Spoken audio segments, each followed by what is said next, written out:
ইবাদতের ক্ষেত্রে কোরআনে দুই ধরনের কথা আসছে, একটা সাধারণ ইবাদত, একটা হচ্ছে বিশেষ ইবাদত।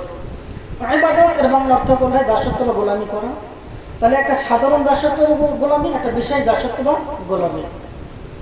সাধারণ দাসত্ব বা গোলামি কি? পৃথিবীর সব কিছু, সকল বস্তু আল্লাহর জন্য স্মরণ করতেছে, আল্লাহ তাসবিহ তাহলিল করতে, সব সাধারণ ইবাদত বা দাসত্ব গোলামের অন্তর্ভুক্ত। আমি সূরা ফাতিহার 1 নম্বর আয়াতে বিষয়ে আলোচনা করছিলাম।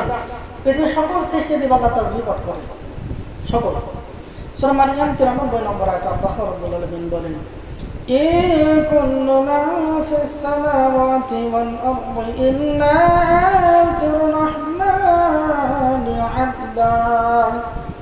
আল্লাহ রাব্বুল আলামিন বলেন, আসমান জমিনে এমন কেউ নেই যে মহান রব্বুল আলামিন রহমানের সামনে তার বান্দা হয়ে হাজির হবে না। তাহলে বান্দা অর্থ কি? গোলাম। আগে বলছিলাম।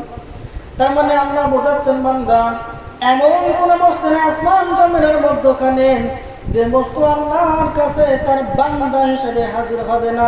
তার মানে এই আয়াতের অর্থ দ্বারা সকল সৃষ্টিজীব সাধারণ দাসত্ব বা গোলামিতে নিয়োজিত। দ্বিতীয়,